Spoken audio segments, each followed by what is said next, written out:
Muy bien, buenas tardes. Vamos a continuar con la clase que teníamos pendiente sobre el cavidad oral. En este caso vamos a hablar sobre el paladar.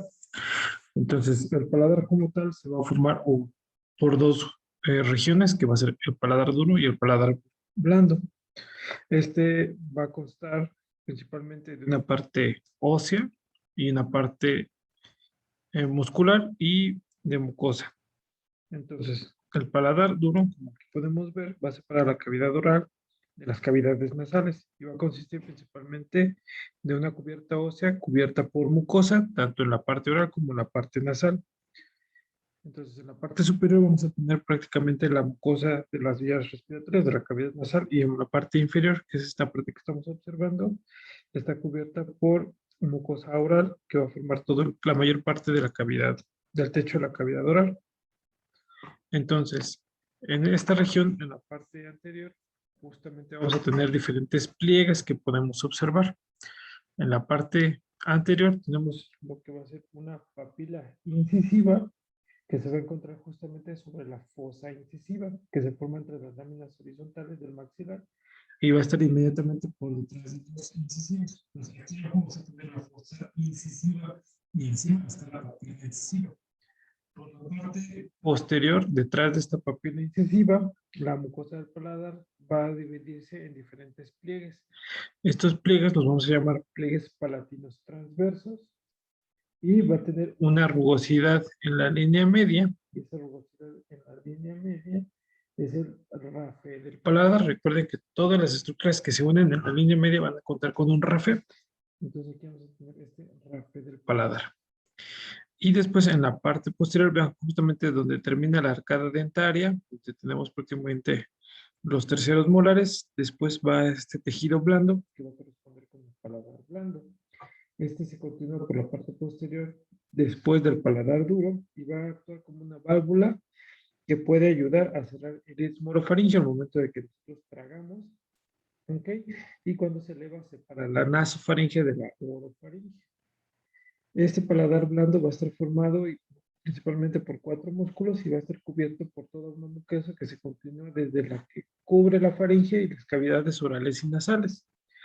Dentro de la línea media, al terminar la úvula, al terminar el paladar blando, prácticamente se va a encontrar la úvula. ¿Ok? Esta es una pequeña proyección muscular que tiene esta forma de lágrima y que va a colgar de la parte libre del paladar blando. Entonces, esta es la parte inferior, lo que forma el techo de la cavidad oral. Entonces, dentro de los 4 músculos que van a formar como tal el paladar blando, tenemos el primer día que es el tensor del velo del paladar. Vamos a observar que se va a originar desde la fosa escafoidea, a nivel del hueso esfenoides, en la parte fibrosa de la trompa auditiva o de la tuba auditiva y en la espinal esfenoides para insertarse en la aponeurosis palatina. Esta aponeurosis palatina como tal es un tejido fibroso que va a cubrir toda esta región de la parte posterior en el istmo de las fauces. Este va a estar inervado principalmente por el nervio mandibular a través de un ramo que viene del músculo pterigoideo medial. El resto de todos los músculos como tal del paladar blando van a estar inervados por el nervio vago a través del plexo faríngeo. Entonces, el tensor del velo del paladar es el único que va a estar dado por el nervio trigémino. Como dice su nombre, va a tensar el paladar blando para abrir la tuba auditiva. Entonces, aquí nosotros podemos observar como tal. Esta es la parte posterior. Vemos aquí la parte posterior. Aquí vemos la fosa trigopalatina. Aquí está la lámina pterigoidea lateral. Aquí tenemos la lámina pterigoidea medial. Aquí en la parte están las coanas. Aquí vemos el tabique nasal. ¿Ok? Y aquí vemos justamente es lo que va a estar formando. ¿Ok? El músculo, bueno, lo que sería la úvula, el paladar blando. Entonces ven aquí, se observa prácticamente el gancho de la pterigoides y vean justamente entre la lámina pterigoidea lateral y la lámina pterigoidea medial, ¿ok? Va a pasar este músculo, ¿ok? Que es la parte muscular del tensor del velo del paladar. Este va a ser un ángulo como de 90 grados por debajo del gancho de la pterigoides para insertarse en todo esto que se ve como grisecito, que va a ser la aponeurosis palatina. Entonces ahí va a descansar justamente el músculo tensor del velo del paladar. Aquí, este que está en verde, que está en la parte posterior, ok, va a corresponder con el músculo constrictor superior de la faringe. Este recuerda que se continúa hasta el rafe pterigomandibular y después con el músculo bucinador. Entonces, si este se eleva, si el paladar se eleva, entonces cubre como tal la cavidad de la orofaringe, digo, de la nasofaringe y se la separa de la orofaringe. Vemos aquí también este parte del tensor del velo del paladar como está unido justamente a la parte cartilaginosa, ok, y a la parte fibrosa de la tuba faringotimpánica. Y esto lo que permitir es que lo traccione. Entonces nosotros cuando abrimos la boca, cuando bostezamos o pasamos saliva, este va a tensar y aparte de traccionar hacia arriba el paladar, va a causar que se dilate o que se abra la tuba auditiva. El siguiente músculo que vamos a tener va a ser el elevador del velo del paladar. Este músculo elevador del velo del paladar, ¿ok? Va a tener una disposición similar al tensor del velo del paladar, pero va a insertarse, va a originarse a nivel de la porción petrosa del hueso temporal, anterior a la abertura del conducto carotidio, y se va a insertar en la parte superior de la poneurosis palatina, similar a lo que hace el tensor del velo del paladar, y este es el único músculo que va a elevar el paladar blando por encima de su posición normal. Entonces, vean cómo está, observamos, esta es la misma imagen, tenemos la lámina pterigoidea lateral, la lámina pterigoidea medial, por aquí me sale el tensor del velo del paladar que se va hacia la poneurosis palatina, y después tenemos aquí el elevador del velo del paladar.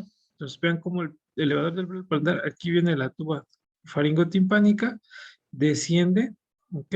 Y se va a ir justamente por encima de la aponeurosis palatina. ¿Para qué? Para que al momento en que se contraiga, la parte fija está en la base del cráneo, se contrae y va a permitir esta elevación del velo del paladar. ¿Ok? Se ve, como les comento siempre, el nombre nos va a dar la función o los sitios de inserción. Después vamos a continuar con el siguiente músculo, que va a ser el músculo palato-faringeo. Recuerden que este músculo palato-faringeo ya habíamos visto que va a formar parte de los pilares, ¿ok?, de la cavidad del istmo de las fauces.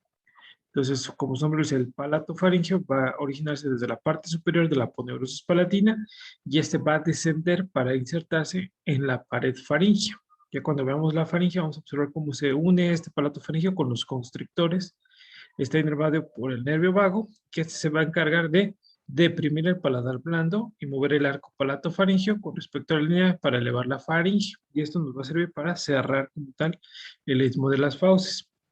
Entonces, aquí vemos otra vez el tensor del velo del paladar, el elevador del velo del paladar. Y vean cómo por encima de estos dos se va a colocar este músculo que es el palato faríngeo. Entonces vean cómo el palato faríngeo va a formar también lo que sería la parte o el pilar posterior de la cavidad oral en el istmo de las fauces. Y aquí vemos todavía el constrictor superior de la faringe. Entonces prácticamente va a ser una función contraria a lo que estaría haciendo, ¿ok?, los músculos elevador y el tensor del velo del paladar. El siguiente músculo que ya lo vimos, va a ser, que lo vimos también que es un músculo, aparte de formar parte eh, de la lengua como tal y del paladar blando, va a ser este músculo que es el palatogloso. Acuérdense que se inicia en la superficie inferior, en la pontificia palatina, y se va a ir hacia el borde lateral de la lengua. También va a estar inervado por el vago, ¿ok? Y recuerden que de todos los músculos de la lengua que están inervados por el nervio hipogloso, el palatogloso es el único que va a estar inervado por el nervio vago. Entonces este va a deprimir el paladar y va a mover el arco palato-faríngeo con respecto a la línea para elevar la parte posterior de la lengua. Y este conjunto con el palato-faríngeo van a cerrar el istmo de las fauces. ¿Ok? Entonces, aquí vamos a ver en esta posición, ¿ok?, cómo vienen, está el palato faríngeo en la parte posterior y en la parte anterior está el palatogloso. Entonces, entre el palatogloso y el palato faríngeo tenemos un espacio. Este espacio va a estar ubicado, va a estar ocupado por lo que es la amígdala palatina. Entonces, las amígdalas, cuando nosotros revisemos la cavidad oral, vamos a observar que se va a encontrar entre el palato gloso y el palato faríngeo en la parte posterior. Y esta sería la imagen clínica que nosotros podríamos observar. Entonces, veamos, aquí tenemos la úvula. que va a terminar en la parte posterior, en el paladar blando. Entonces tenemos este arco que se forma en la parte anterior, que va a ser el arco del palato gloso, que va a ser el pilar anterior, ¿ok? Del istmo de las fauces. En la parte posterior tenemos el arco del palato faringio, que va a descender y se va a ir hacia la faringe. Entre estos dos pilares vamos a encontrar aquí la amígdala, y que es la amígdala palatina. Entonces, cuando nosotros cerramos la boca, ¿ok? Entonces, ¿qué va a pasar?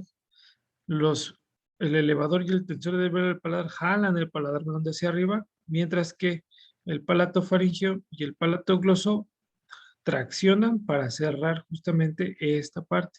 Entonces el palato faringio se va hacia la línea media y también el palato gloso. Cerramos la úvula, cerramos todo lo que sea el istmo de las fauces para que así la comida no regrese ni hacia la boca ni hacia lo que sería la nasofaringe y después hacia la cavidad nasal. ¿Ok?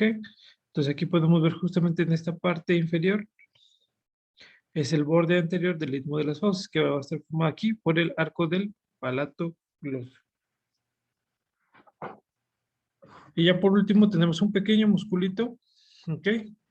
Que va a ser en esta región, que va a ser el músculo de la úvula. Este músculo de la úvula va a estar justamente originado a nivel de la espina nasal posterior, aquí a nivel del paladar duro, desciende por debajo, se une al tejido conjuntivo de la úvula y lo que va a hacer es elevar y retraer la úvula para engrosar la región central del paladar blando. Y este también va a estar inervado por el nervio vago a través del ramo faríngeo, del plexo faríngeo. ¿Okay? Entonces, los músculos que vamos a tener va a ser el tensor del velo del paladar, el elevador del velo del paladar, palato faríngeo, palato gloso y el pequeño músculo de la úvula. Entonces, como tal, esta región de la cavidad oral del paladar va a tener también su propia irrigación, sus propios vasos. Muchas de ellas ya las vimos. Algunas de ellas van a provenir de las ramas de la carótida externa y otras de la arteria maxilar. Entonces, las arterias del paladar, como tal, van a incluir la rama palatina mayor de la arteria maxilar. Entonces, aquí viene la arteria maxilar y tenemos esta arteria palatina mayor. Esta arteria palatina mayor, si ustedes recuerdan, se va a originar en la porción pterigo-palatina, en la tercera porción de la arteria maxilar. Está aquí en la fosa pterigoidea. Entonces, esta esta arteria palatina mayor, ¿okay? Lo que va a hacer es que se va a originar en esta región, va a descender por el conducto palatino y después va a dar origen a la rama palatina menor. Entonces, esta arteria palatina mayor se va a ir hacia la parte posterior, ¿ok? Y después va a dar a través del orificio palatino mayor, por encima de la superficie inferior del paladar duro, y esta arteria palatina mayor se va a dirigir hacia adelante sobre el paladar duro para abandonar el paladar superiormente a través del conducto incisivo para entrar en la pared medial de la cavidad nasal donde va a terminar. Entonces, esta arteria palatina mayor también va a ser la arteria más grande del paladar duro y también va a irrigar lo que es toda la encía palatina. La rama palatina menor, que está aquí atrás, va a dirigirse a través del agujero palatino menor hacia el agujero palatino mayor, perdón, hacia el orificio palatino menor, para dar lo que es la irrigación vascular del paladar blando.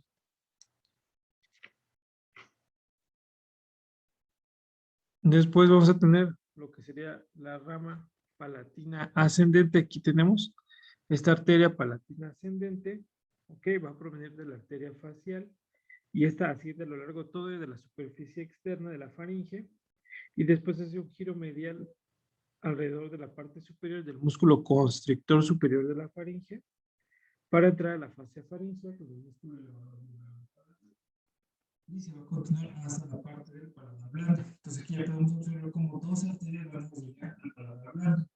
La arteria palatina menor, que se origina de la arteria palatina mayor, y la arteria palatina ascendente, que va a originarse de la arteria facial.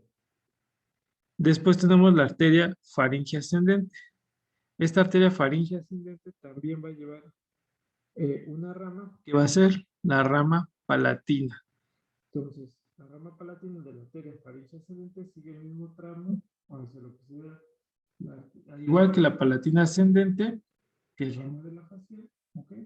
Y después van a irrigar lo que es el paladar blando. En ocasiones, esta rama palatina de la arteria faríngea ascendente puede sustituir a la arteria palatina ascendente, ¿ok? Entonces, esas son las arterias principales del paladar. Entonces, el paladar duro como tal, la mucosa va a estar irrigada por la arteria palatina mayor, mientras que el paladar blando, si se fijan, tenemos tres arterias. Es la arteria palatina menor, la arteria palatina ascendente y la rama palatina de la arteria faríngea ascendente. Si nosotros lo vemos desde la parte inferior hacia el piso, hacia el techo como tal, entonces observen, aquí tenemos lo que serían los huesos palatinos y en los huesos palatinos tenemos el agujero palatino mayor y el agujero palatino menor. Después tenemos aquí la parte de los maxilares y en la parte anterior tenemos la fosa incisiva. Entonces vemos aquí a través del agujero palatino mayor cómo va a salir la arteria palatina mayor para después entrar en la fosa incisiva. Entonces en la fosa incisiva la arteria palatina mayor entra y por aquí mismo, por este agujero incisivo, va a salir el nervio nasopalatino. Después tenemos por el orificio palatino mayor, que aquí sale la arteria palatina mayor y junto con esta arteria va a salir el nervio palatino mayor. Después, dentro de esta región se forma el orificio o el agujero palatino menor y de aquí va a salir la arteria palatina menor hacia el paladar blando y junto con esta arteria palatina mayor va a estar acompañada de su nervio, el nervio palatino menor. Y en la parte posterior tenemos estas dos arterias, que puede ser la rama de la arteria palatina ascendente y la rama palatina de la arteria faríngea ascendente, que también se van hacia el paladar blando.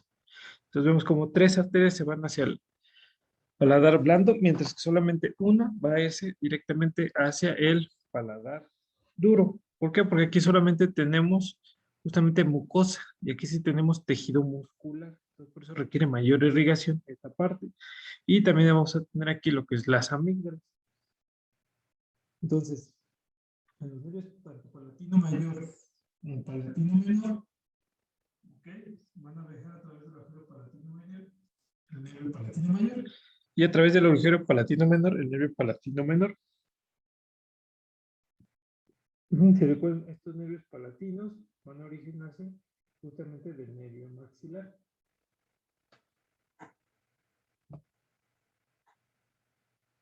Y ya por último, lo que vamos a tener va a ser las venas.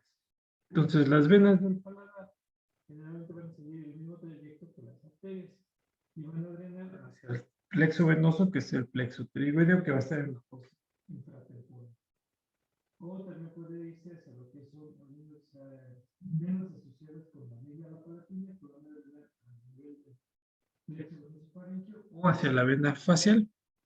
También aquí conviene por debajo estas venas que vienen del paladar duro y se pueden ir también hacia la parte, hacia la vena maxilar y de la vena maxilar se pueden ir también hacia lo que es el seno cavernoso, el plexo pterigoideo, hacia la vena facial y de ahí justamente hacia la región de la vena yugular interna. Y de estos linfáticos generalmente tienen poco drenaje venoso, lo que sería el paladar duro y el paladar blando, pero la mayoría de ellos van a llegar justamente hacia los linfáticos de los nódulos cervicales profundos. Esos nódulos cervicales profundos, si recordamos, van a llevar todo el trayecto de la vena yugular interna.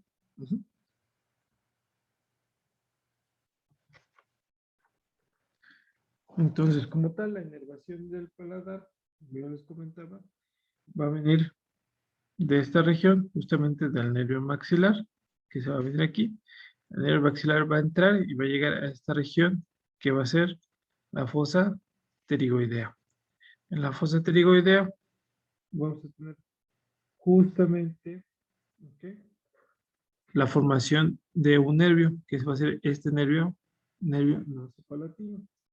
El nervio nasopalatino, como tal, se origina a nivel de esta fosa pterigopalatina, va a pasar medianamente hasta la cavidad nasal y después continúa sobre el techo de la cavidad nasal para alcanzar la pared media y después anterior y abruptamente hacia la pared para alcanzar el conducto incisivo. Entonces entra y llega hasta el conducto incisivo donde va a salir, ¿ok? Y al momento en que se levanta la arteria palatina mayor. Como tal, este nervio nasopalatino va a inervar la encía y la mucosa adyacente a los incisivos y hacia los caninos. Después, en esta región se forman igual en la fosa tiroidea, salen los nervios palatino mayor y el nervio palatino menor. Entonces, el nervio palatino mayor se va a ir hacia la parte de la arcada posterior, los dientes posteriores, hasta casi los caninos, mientras que el nervio palatino menor se va a ir hacia la región de la úvula. ¿Ok? De aquí vamos a ver que justamente del nervio facial va a salir una pequeña rama, que es el nervio petroso mayor, y este va a dar la región, la inervación parasimpática preganglionar y sensitivas especiales, lo que sería el gusto en esta parte de la región. Y después vamos a tener justamente aquí las fibras simpáticas preganglionares que vienen desde T1, que van a pasar a la arteria carótida y van a formar el nervio petroso profundo, que va a dar la inervación simpática. Esta inervación, tanto simpática como parasimpática, va a servir para las pequeñas glándulas y el gusto que vamos a tener dentro de la cavidad oral. Entonces, después del techo de la cavidad oral, vamos a tener la parte más externa, que va a ser la hendidura oral y los labios. Entonces, la hendidura oral, si ustedes recuerdan, va a ser el espacio formado entre ambos labios. Y esta hendidura oral va a ser la que va a conectar como tal el vestíbulo oral con el exterior. Los labios como tal van a estar formados completamente por tejidos blandos. Primero van a estar tapizados por lo que es la piel externa. Y en la parte interna van a estar cubiertos por la mucosa oral. Como tal, vamos a observar que estos van a estar irrigados por dos arterias principales que van a venir y van a originarse de la arteria facial. Entonces viene la arteria facial que viene por debajo del borde de la mandíbula, asciende por el ángulo de la boca y en la parte inferior va a dar la arteria labial inferior. Esta arteria labial inferior se va a comunicar con la arteria labial inferior contralateral. Entonces por eso es que los labios están tan ricamente irrigados y va a pasar lo mismo con la arteria labial superior. Entonces estas dos arterias, si hay una lesión en el labio, es una lesión que va a sangrar demasiado porque recibe irrigación de ambos lados, tanto del lado derecho como del lado izquierdo. Entonces es una arteria única que comunica prácticamente a las arterias faciales de ambos lados. Entonces después en la parte de estos, el orbicular de los labios va a estar comunicado con lo que sería el músculo glucinador. Sobre la superficie interna de ambos labios va a existir un pequeño pliegue. Este pliegue se va a llamar frenillo labial. Así como revisamos el frenillo de la lengua, que la mantiene fija en la línea media, aquí también tenemos un frenillo tanto labial superior como un frenillo labial inferior, que los vamos a unir justo con la encía. Y después vamos a tener justamente aquí en los labios, si nosotros observamos, tenemos como tal el borde libre de la hendidura labial, por debajo está cubierto por el músculo orbicular de los labios y en la parte posterior de ese músculo va a pasar tanto la vena como la arteria labial. En la parte interna tenemos glándulas salivales labiales, ¿okay?, que también van a producir pequeñas cantidades de saliva y vamos a ver cómo prácticamente en la parte posterior y muy cerca a lo que sería la mucosa ya vamos a encontrar tanto las arterias como las venas labiales, tanto superiores como inferiores. Y ya como tal, en la parte interna vamos a tener lo que son los dientes y las encías. Entonces, los dientes van a estar insertados en las cavidades que también les vamos a llamar alvéolos, en dos arcos que van a estar sobre la mandíbula, en la parte inferior y en la parte superior por la maxila.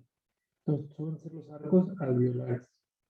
Y las encías van a ser las regiones especializadas de la mucosa oral que van a rodear los dientes y van a cubrir las zonas adyacentes a estos huesos alveolares.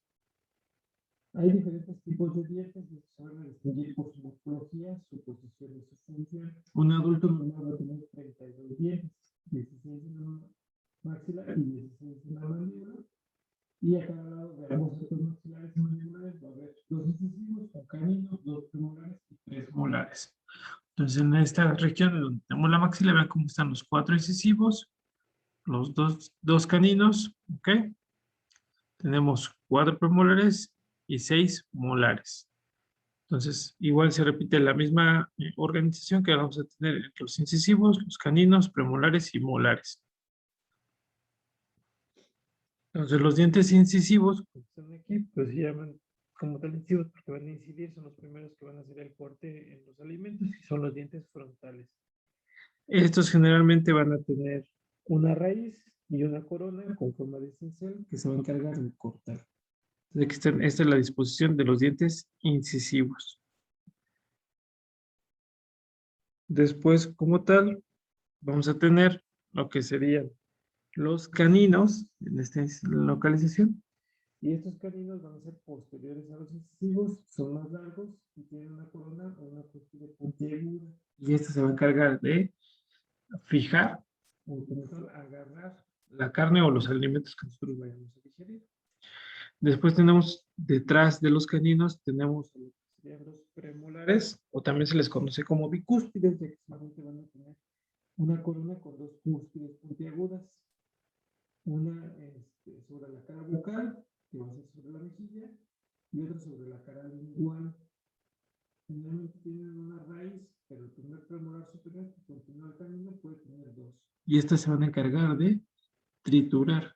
Entonces, vean cómo estos van a ser diferentes, como tal, a esta región, a los molares. Son como la transición entre los caninos con los molares. Están en el tamaño, como en el camino intermedio. ¿Ok? Y ya por último tenemos los molares, que van a estar detrás de los premolares.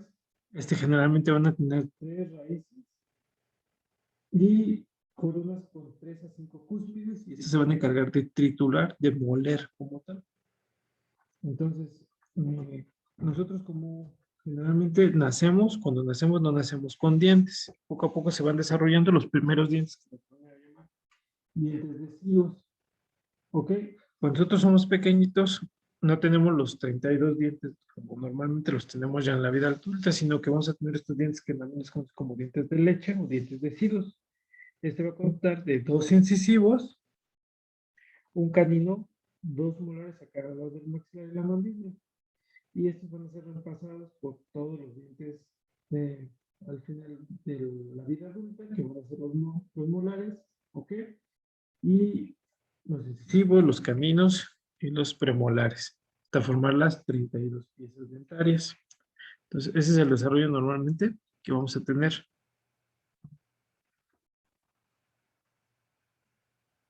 Dentro de las arterias y las venas que van a irrigar y drenar a los dientes, ya vimos algunas de ellas. Y otra vez regresamos con nuestra amiga, la arteria maxilar. ¿Ok?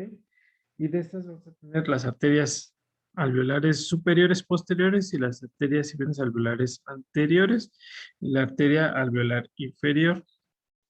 Entonces, la primera que ya recuerden ustedes que es esta rama de la arteria maxilar, que es la arteria alveolar inferior. Esta arteria alveolar inferior, ustedes recuerdan, se origina de la arteria maxilar justamente a nivel de la fosa infratemporal. Esta va a entrar al conducto mandibular y se va a dirigir anteriormente en el hueso para emitir vasos a los dientes más posteriores. Se divide adelante del primer premolar, y hay una rama incisiva y una rama mentoniana. La rama mentoniana va a abandonar el agujero mentoniano para llegar a la barbilla, mientras que la rama incisiva se va a continuar por el hueso para llegar a los dientes interiores y a las estructuras adyacentes de esta región. Después tenemos las arterias alveolares superiores y posteriores, y las arterias alveolares superiores y posteriores. Entonces, la arteria alveolar superior y posterior que tenemos en esta región, ¿ok? Se origina de la arteria maxilar, pero después de que la arteria maxilar entra en la fosa pterigopalatina para abandonar la fosa a través de la fisura pterigomaxilar. Después desciende como tal sobre la superficie posterolateral de la maxila y se va a ramificar para entrar justamente a nivel de los canales de cada uno de las raíces de los molares y de los premolares. Mientras que la arteria alveolar superior y anterior se va a originar de la arteria infraorbitaria. Entonces, ven, aquí viene la arteria infraorbitaria. La arteria infraorbitaria sale justamente por a nivel de lo que sería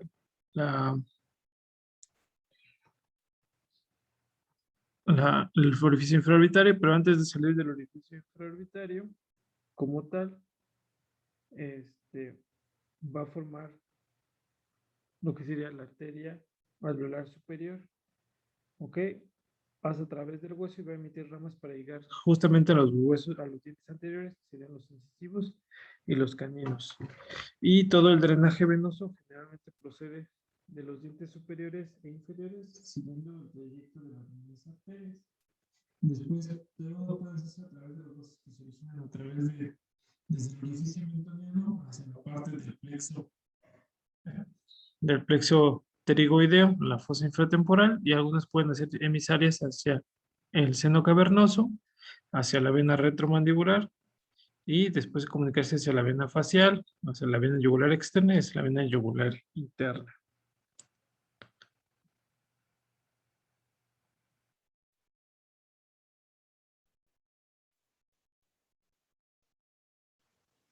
Entonces, como tal, los vasos linfáticos que proceden de los dientes y de las encías van a drenar principalmente a los nódulos cervicales profundos, a los submandibulares y a los submetonianos.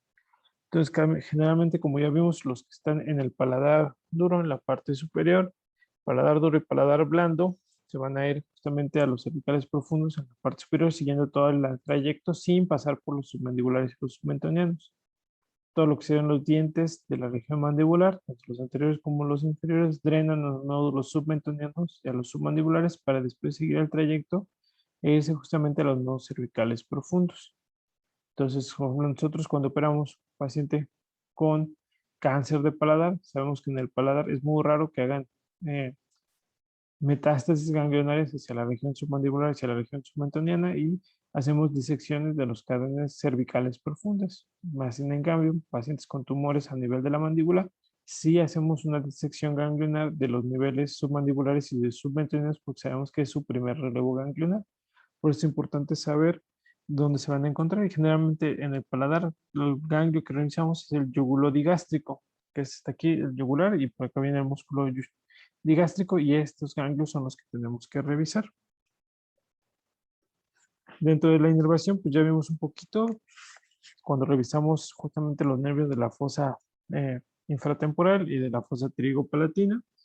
Entonces, de esta inervación como tal, vamos a ver que todos los nervios, todos los dientes inferiores van a estar inervados por los ramos que vienen del nervio alveolar inferior, que se origina en la fosa infratemporal y procede del nervio mandibular. Su tercera rama es la rama de B3.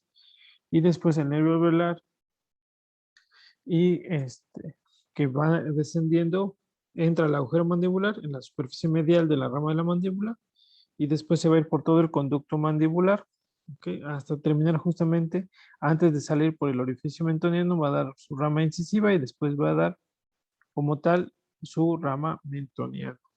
Entonces, en el ramo incisivo, que es este nervio incisivo, va a inervar el primer premolar, el canino y el ramo incisivo junto con la encía bucal, mientras que el nervio mentoniano sale de la mandíbula a través de este agujero mentoniano e inerva la barbilla y el labio inferior. Después vemos que justamente todo este nervio alveolar inferior va a entrar justamente por las raíces de los premolares, de los molares, ¿ok? Para inervarlos. Después tenemos en la parte superior a los nervios alveolares superiores, y aquí vamos a tener, a diferencia de las arterias, que solamente tenemos superiores, posteriores y superiores anteriores, vamos a tener tres nervios, que son los nervios alveolar superior anterior, medio y posterior. Entonces, todos estos van a ser ramas directas del nervio maxilar. Entonces, ven aquí cómo viene el nervio maxilar y da sus ramas. Entonces, el nervio alveolar superior y posterior se origina directamente del nervio maxilar en la fosa pterigopalatina. Este desciende sobre la superficie posterior del maxilar e entra en el maxilar a través de un pequeño orificio que se encuentra a medio camino entre la fisura pterigomaxilar y el último molar para irse a través del hueso en la pared del seno maxilar. Después tenemos los nervios alveolares superior medio y el nervio alveolar superior anterior. ¿Ok? Entonces, estos nervios superior, medio y anterior se originan a partir del ramo infraorbitario, que es el nervio infraorbitario del nervio maxilar. El nervio alveolar superior medio Vamos aquí. Se origina en el nervio infraorbitario, en el surco infraorbitario y se dirige a través del hueso en la pared lateral del seno maxilar para inervar a los premolares a través del plexo alveolar superior, que está en esta región.